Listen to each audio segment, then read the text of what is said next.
നിങ്ങൾക്ക് മുമ്പേ എന്നെ ഈ ദേശത്ത് ആക്കിയിരിക്കും. ദൈവത്താൽ അനുഗ്രഹിക്കപ്പെട്ടവരെ, ധർമ്മം വളരെ കുറയുന്ന ഒരു കാലഘട്ടത്തിലൂടെയാണ് നമ്മൾ ജീവിച്ചുകൊണ്ടിരിക്കുന്നത്.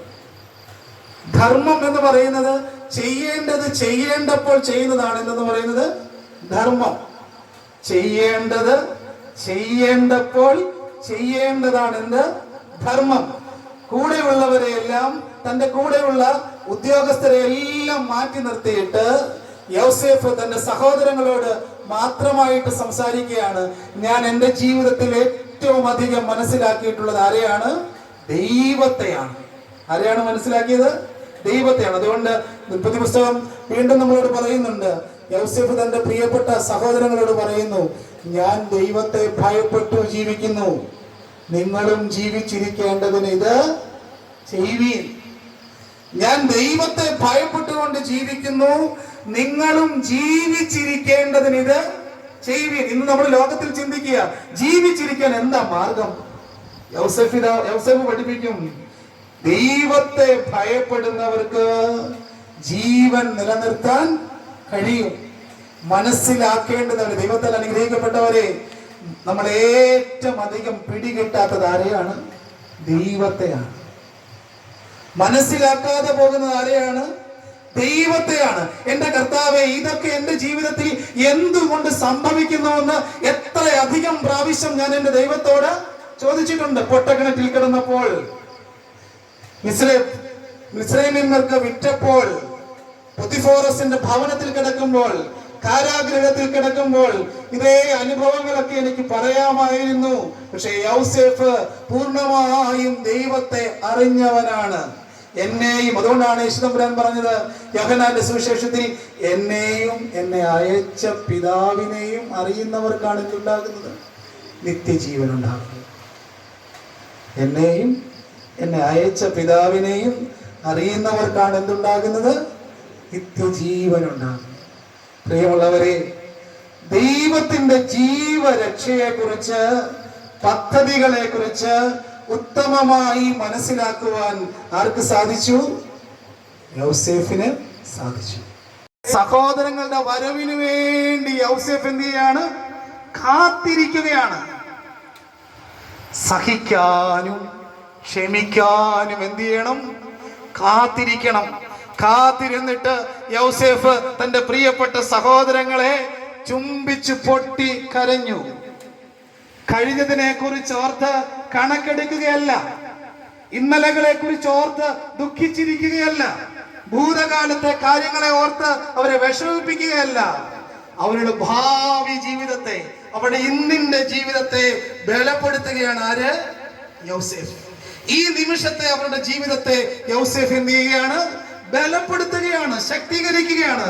എന്റെ ദൈവത്തിന്റെ മക്കളെ, ഇന്നിന്റെ ഈ നിമിഷങ്ങളിൽ നമ്മുടെ കൂടെയുള്ളവരെ ഒന്ന് ബലപ്പെടുത്തി ശക്തീകരിക്കുവാൻ കഴിയുന്നില്ലെങ്കിൽ എന്തുകൊണ്ട്? മനസ്സിലാക്കിയത് കൊണ്ടാണ്. എന്റെ ദൈവം എന്റെ കൂടെ ഉണ്ട് എന്നുള്ള ബോധ്യമാണ്. തെറ്റ് ചെയ്യുവാനായിട്ടുള്ള ബോധ്യതയുണ്ട്. പക്ഷെ നമ്മൾ അത് 39-ാം അധ്യായം വായിക്കുമ്പോൾ മനസ്സിലാകും, പൊത്തിഫോറസിന്റെ ഭാര്യ അവനെ ആരാക്കി മാറ്റി? കുറ്റക്കാരനാക്കി മാറ്റി. പൊത്തിഫോറസിന്റെ ഭാര്യ അവനെ ആരാക്കി മാറ്റി? കുറ്റക്കാരനാക്കി മാറ്റി. തെറ്റുകൾ ചെയ്യാത്ത മനുഷ്യൻ കുറ്റക്കാരനായി മാറി. പലപ്പോഴും നമ്മുടെയും ജീവിതത്തിൽ അതാണ്. നമ്മൾ പോലും അറിയാത്ത തെറ്റുകൾക്ക് തല കുനിച്ച് നിൽക്കേണ്ടി വരും. നമ്മൾ പോലും അറിയാത്ത തെറ്റുകൾക്ക് നമ്മൾ തല കുനിച്ച് നിൽക്കും.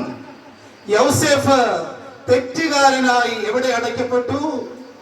കാരാഗൃഹത്തിൽ അടയ്ക്കപ്പെട്ടു. യോസേഫ് തെറ്റുകാരനായി കാരാഗൃഹത്തിൽ അടയ്ക്കപ്പെട്ടു.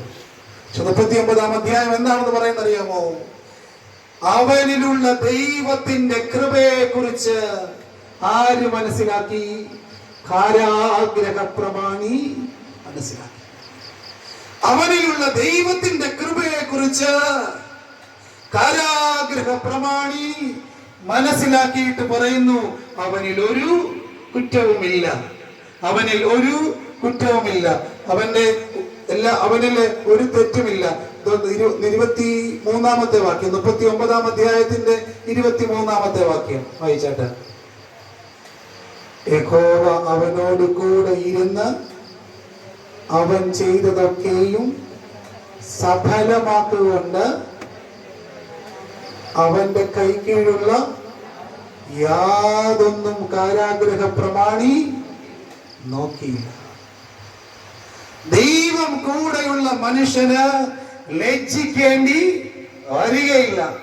ലോകം അവനെ തെറ്റുകാരനായി, കുറ്റക്കാരനായി ചിത്രീകരിച്ച് കാരാഗ്രഹത്തിൽ അടച്ചു. പക്ഷെ ദൈവം കൂടെയുള്ളത് കൊണ്ട്, ജീവിതത്തിൽ ധർമ്മം നിലനിർത്തുവാനായി ആഗ്രഹിച്ചത് കൊണ്ട് അവനിൽ ഒരു കുറ്റവും കാണുന്നില്ല, അവനിൽ ഒരു കുറ്റവും കാണുന്നില്ല. പ്രിയമുള്ളവരെ, ഇന്ന് പലപ്പോഴും ജീവിതത്തിന്റെ ഈ അനുഭവങ്ങളിലൂടെയൊക്കെ നമ്മൾ കടന്നു പോകുമ്പോൾ, പ്രതിസന്ധികളിലൂടെയൊക്കെ കടന്നു പോകുമ്പോൾ ദൈവത്തിന്റെ കൃപ എന്ത് എന്ന് തിരിച്ചറിയുവാൻ കഴിയണം. വീണ്ടും നമുക്ക് വായിക്കാം. ഉൽപ്പത്തി പുസ്തകം 45-ാം അധ്യായത്തിന്റെ 15-ാമത്തെ വാക്യം. ഉൽപ്പത്തി പുസ്തകം 45-ാം അധ്യായത്തിന്റെ 15-ാമത്തെ വാക്യം. അവൻ സഹോദരന്മാരെയൊക്കെയും ചുംബിച്ച് കെട്ടിപ്പിടിച്ച് കരഞ്ഞു. അവൻ സഹോദരന്മാരെയൊക്കെയും ചേർത്ത് വെച്ച്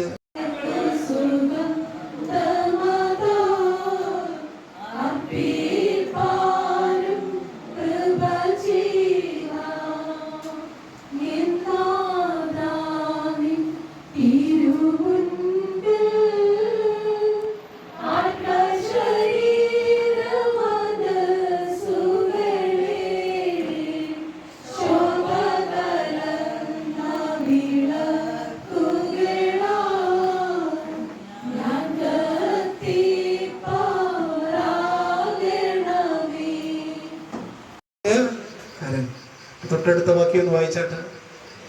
അതിന്റെ ശേഷം സഹോദരന്മാർ അവനുമായി സല്ലപിച്ചു.